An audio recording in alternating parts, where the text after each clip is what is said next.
ICT corner YouTube চ্যানেলের পক্ষ থেকে আরেকটা আপডেট ভিডিওতে স্বাগতম জানাচ্ছি। সম্মানিত ভিউয়ার্স, এই ভিডিওতে আমরা দেখব উপবৃত্তির তথ্যগুলো কিভাবে স্থানান্তর করতে হয়। শিক্ষার্থীরা বিভিন্ন কারণে এক প্রতিষ্ঠানে আর এক প্রতিষ্ঠানে চলে যায়, বদলি হোক বা যে কারণেই হোক। তো শিক্ষার্থীরা এক প্রতিষ্ঠান থেকে আর এক প্রতিষ্ঠানে চলে গেলে তাদের উপবৃত্তির তথ্যগুলো ডিলিট না করে খুব সহজেই তার উপবৃত্তির তথ্যটা ট্রান্সফার করা যায়। তো এই কাজটি করার জন্য আমরা গুগলে এইচএসপি লিখে দেব। এখানে আমাদের সামনে যে লিঙ্কটা চলে আসবে, আমরা জাস্ট এখানে ক্লিক করে দিব।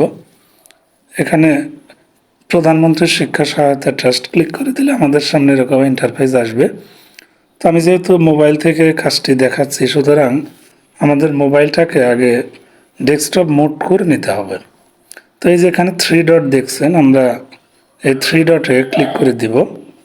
3 ডটে ক্লিক করলে আমাদের এই যে ডেস্কটপ সাইট বলে একটা অপশন আছে, দেখতে পাচ্ছেন। আমরা এই ডেস্কটপ সাইটে যদি ক্লিক করি তাহলে কম্পিউটারে যেরকমভাবে উপবৃত্তির কাজ আমরা করি বা যে ইন্টারফেস আসে এখানেও এরকম আসবে। আমরা জাস্ট এখানে এটা ক্লিক করে দিব। ক্লিক করে দিলে আমাদের সামনে ডেস্কটপ মোডটা কিন্তু এনাবল হবে। আমরা এখানে উপবৃত্তির যে ইউজার আইডি এবং পাসওয়ার্ড সেটা দিব এবং তারপরে আমরা এখানে সেই যে ক্যাপচা কোডটা আছে এটা জাস্ট যেমন আছে তেমন দিয়ে দেব। যদি কোনো কারণে আপনার ক্যাপচা কোডটি বুঝতে সমস্যা হয়, সেক্ষেত্রে এই যে ক্যাপচার কোডের পাশে যে অপশনটা দেখছেন এখানে ক্লিক করে দিলেই কিন্তু মূলত নতুন একটা ক্যাপচা চলে আসবে। যাই হোক, আমরা লগ ইনে ক্লিক করে দিব। এখন আমরা উপবৃত্তির যে মূল ইন্টারফেস বা ড্যাশবোর্ড এখানে আমরা চলে এসেছি, দেখতে পাচ্ছেন।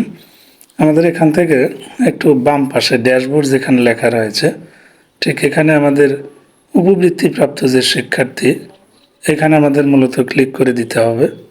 তো আমরা এখানে ক্লিক করে দিলাম। এখানে ক্লিক করে দিলে দেখেন এখানে দুটো অপশন আছে, শিক্ষার্থীর প্রোফাইল আর শিক্ষার্থীর প্রতিষ্ঠান পরিবর্তন। মূলত আমাদের কাজ করতে হবে শিক্ষার্থীর প্রতিষ্ঠান পরিবর্তন।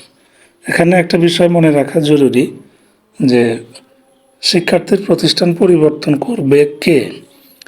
আমি আগেই বলছি, আপনার প্রতিষ্ঠান থেকে কোনো শিক্ষার্থী যদি অন্য প্রতিষ্ঠানে চলে যায়, সেক্ষেত্রে আপনাকে উপবৃত্তির তথ্যটা ট্রান্সফার করতে হবে। অর্থাৎ শিক্ষার্থী আগে যে প্রতিষ্ঠানে পড়াশোনা করত, ওই প্রতিষ্ঠান থেকে তার তথ্যগুলো ট্রান্সফার করে দিতে হবে।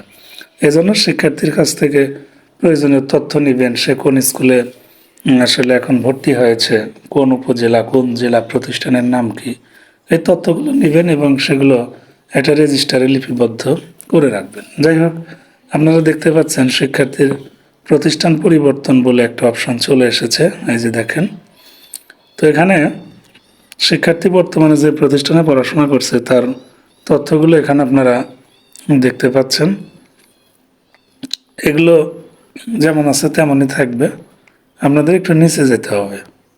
এখানে নিচে গিয়ে আপনারা যে কাজটি করবেন, শিক্ষার্থী কোন প্রতিষ্ঠানে পড়াশোনা করত, মানে আপনার প্রতিষ্ঠানে, সেই শ্রেণীটা সিলেক্ট দেবেন। এখানে ক্লিক করে আপনি যে কোনো একটা শ্রেণী সিলেক্ট দেবেন, কোন শ্রেণীর শিক্ষার্থীর তথ্য আপনি ট্রান্সফার করতে চাচ্ছেন।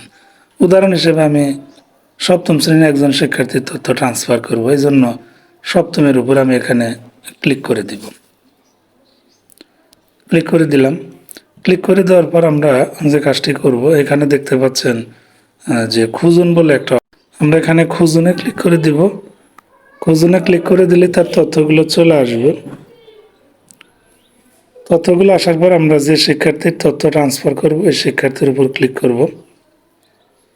ক্লিক করলে দেখেন তার বদলি সংক্রান্ত তথ্য চলে এসেছে। আমরা শিক্ষার্থীর এখানে তথ্য দেখতে পাচ্ছি, আর নিচে আমরা পাবো বদলিকৃত শিক্ষার্থীর তথ্য। আমাদের মূল কাজটা করতে হবে মূলত এখানে বিভাগ নির্বাচন করতে হবে, জেলা, উপজেলা, তারপরে বদলি প্রতিষ্ঠান, তারপরে নিচে দেখতে পাচ্ছেন যে শিক্ষার্থী ট্রান্সফার, এখানে ক্লিক করে দিতে হবে। তো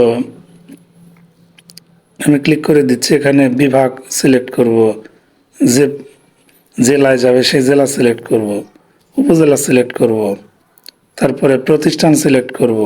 সিলেক্ট করার পর আমরা যে কাজটি করব, এখান থেকে এই যে শিক্ষার্থী ট্রান্সফার, আমরা এখানে জাস্ট ক্লিক করে দেব। এখানে ক্লিক করে দিলেই তার তথ্যটা কিন্তু ট্রান্সফার হয়ে যাবে এবং যে প্রতিষ্ঠানে ট্রান্সফার হলো ওই প্রতিষ্ঠানে তারা যখন লগ ইন করবে ওই শ্রেণী সিলেক্ট করে দেখলেই যে বুঝতে পারবে যে তাদের আগে কত শিক্ষার্থী ছিল এবং এখন ট্রান্সফারকৃত শিক্ষার্থী আসার কারণে কিছু বেড়েছে। হ্যাঁ, এইভাবে আমরা উপবৃত্তির তথ্যগুলো কী করতে পারি, আমরা ট্রান্সফার করতে পারি।